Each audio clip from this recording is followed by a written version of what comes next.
My name is Julie, and I am 30 years old and work at an investment firm. Of course, it's a foreign company. My husband, James, is a civil servant. We got married 2 years ago, but he's on an irregular contract.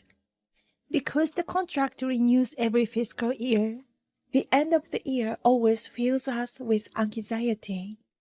His parents are former prefectural employees, and his sister is a current city office worker. So, their family has the sentiment public employees are the best. They appear to look down on me working for a private company. Since our marriage, we have been living with his family, and not just his sister. Even his parents constantly belittle my job. Aren't you ashamed to be employed by foreigners? Investment firms are all about making money, aren't they? People working in private companies are those who couldn't become civil servants. Moreover, people working in foreign companies are those who had no choice but to work there because they couldn't get a job at a domestic company, right? These people think that civil servants are the most admirable. My husband, who grew up in this environment, shares the same mindset. Therefore, even though he is a contingent worker, he clings to his job, which guarantees his status and salary. One time, I asked my restless husband at the end of the fiscal year, "Isn't it more secure to be a regular employee at a normal company than to work as a non-regular public servant?" "If I'm not a civil servant, it's better not to work at all." It seems like my husband has not told his parents that he is working as a non-regular civil servant. So, he keeps nagging me to keep this a secret. Furthermore, because of his pretentious character, he brags about having been promoted. It's a lie I can't understand at all, but my husband wants to maintain his position as a brother by keeping up appearances to his parents and sister. He doesn't show me his salary statement, but a very small amount is deposited into the account. Since James is a section manager now, his salary must have increased, right? How much is it now? My husband, at a loss for words, quickly responded with the amount of my salary. Surprised father-in-law said, "You can't earn so much these days." I know that my salary is quite high, but I don't know how much a section chief level civil servant earns. I am a bond trader.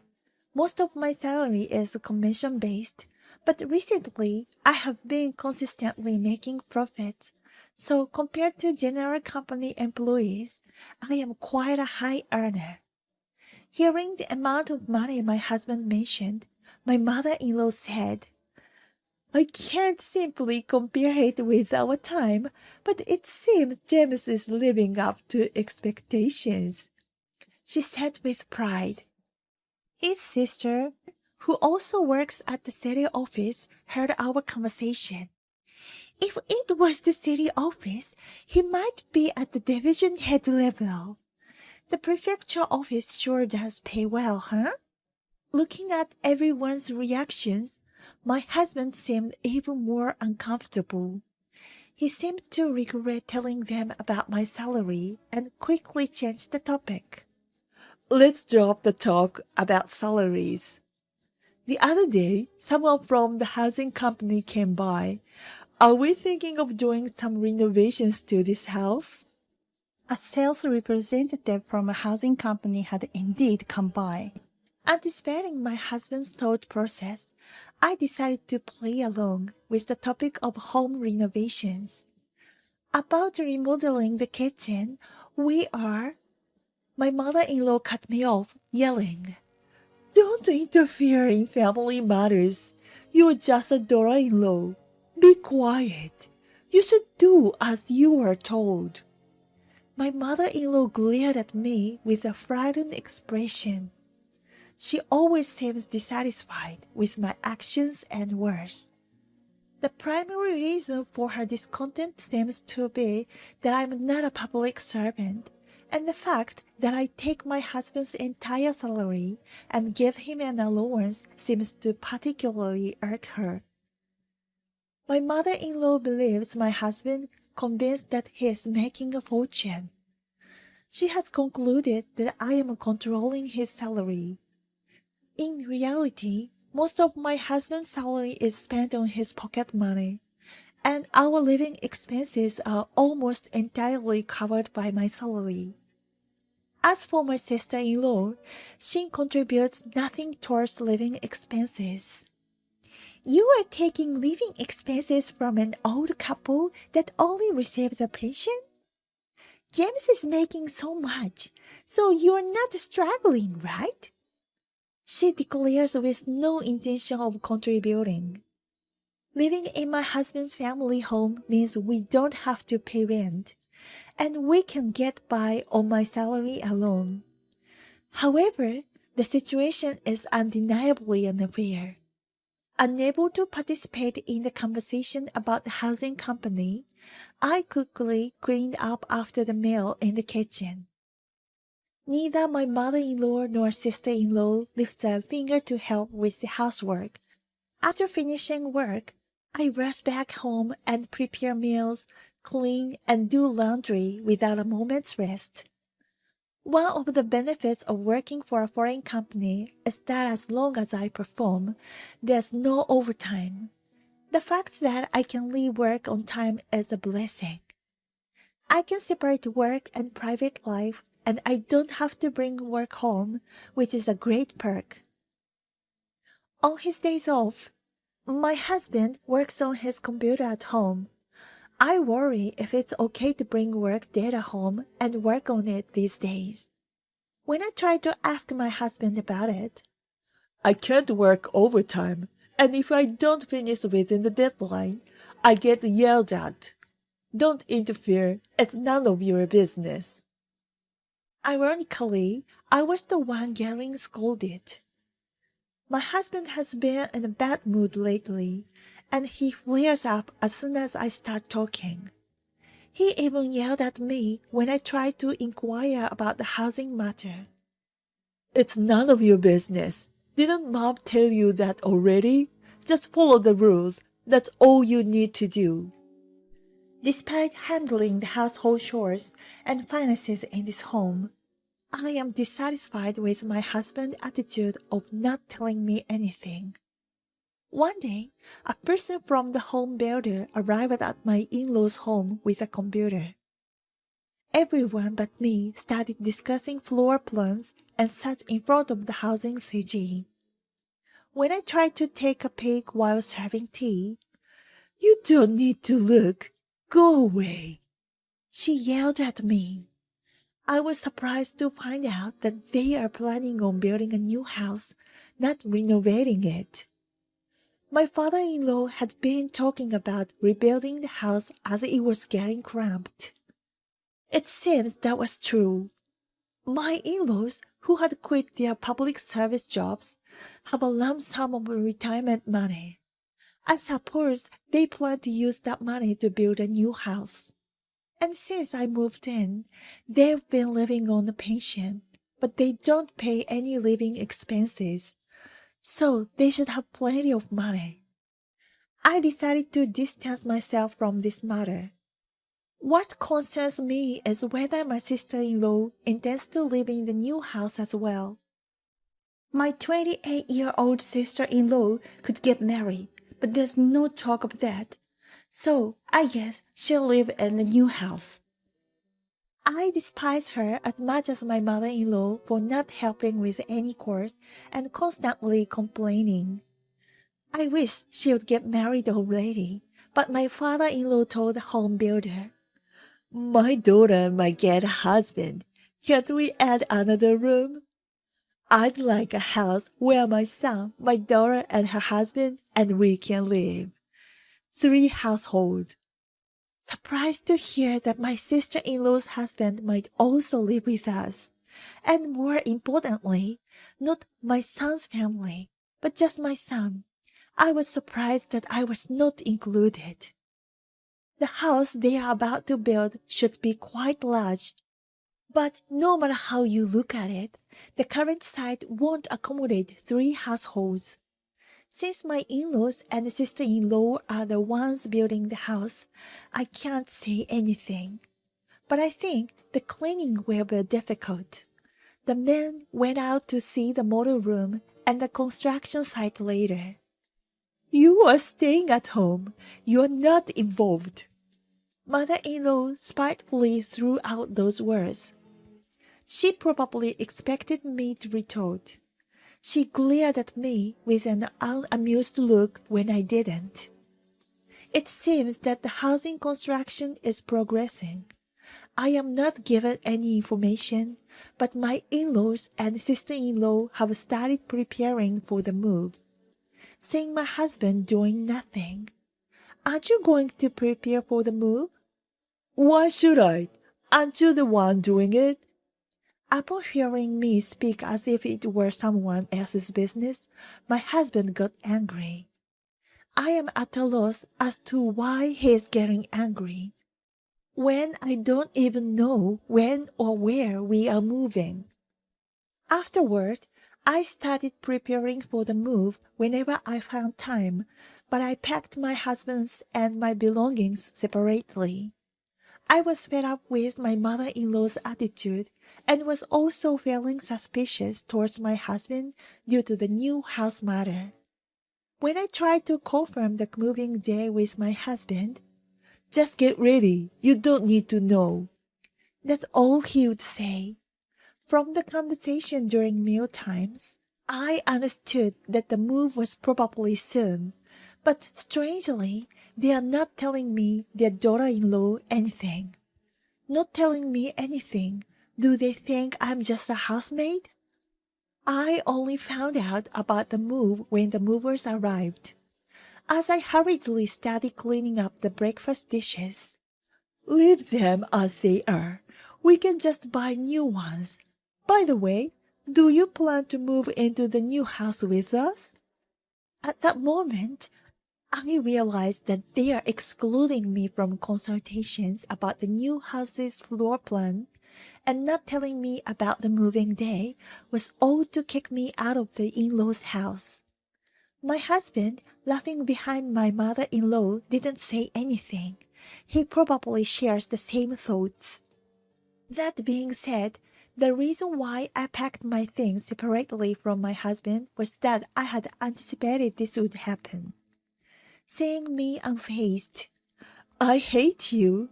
From now on, it's going to be only the family living here. Do as you please."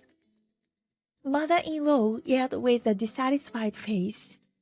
My sister-in-law, who was watching with a bored expression, must have thought I would beg to come with her while crying. My mother-in-law, dissatisfied with my reaction. A parasitic daughter-in-law who relies on kids' earnings should get out right now. The new house will be built by James. He will repay the loan with his salary. So we don't need a parasite. She yelled this with a red face. I was the one who was trying to leave.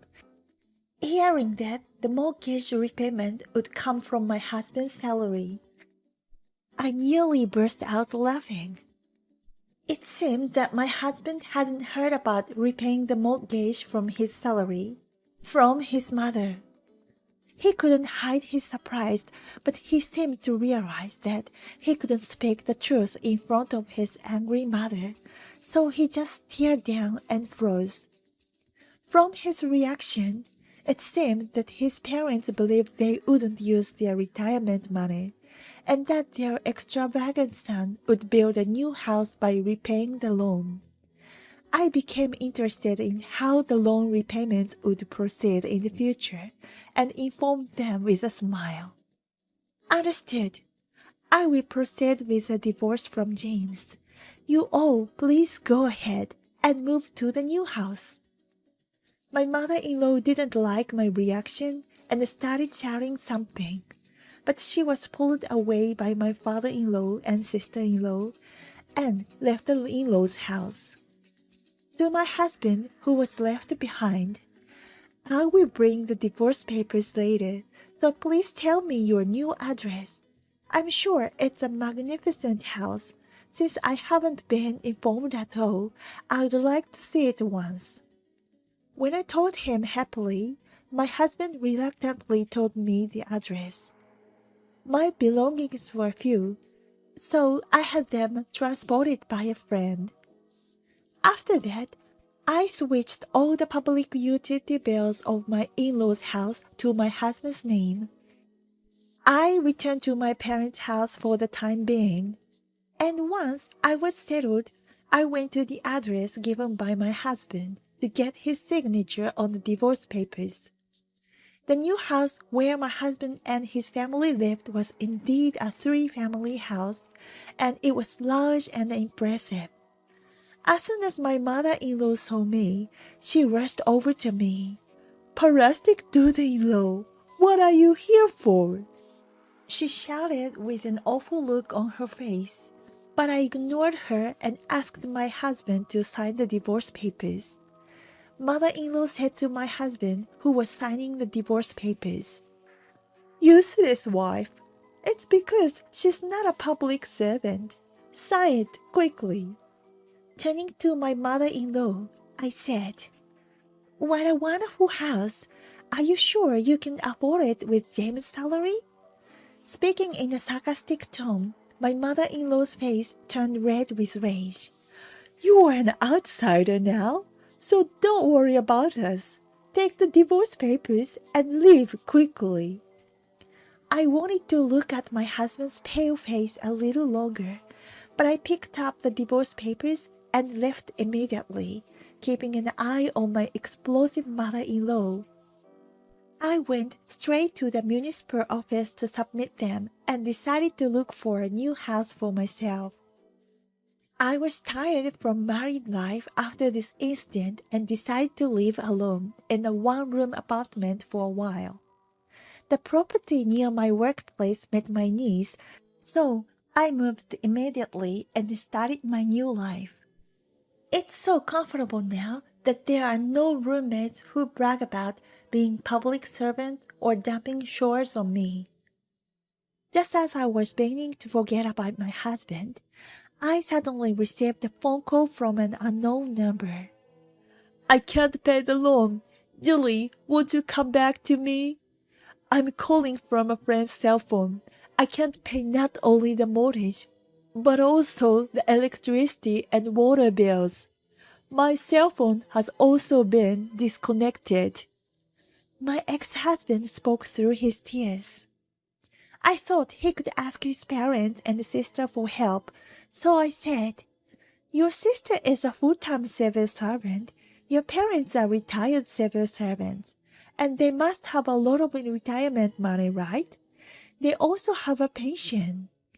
When I coldly brushed him off, my husband hesitantly replied, "The truth is, both of them have no retirement money left. My sister has debts and has no spare money." Listening to my husband, it seems that their retirement money was almost wiped out due to investment fraud, and his sister, who had been living with her parents, had amassed a considerable debt by paying in installments for shopping.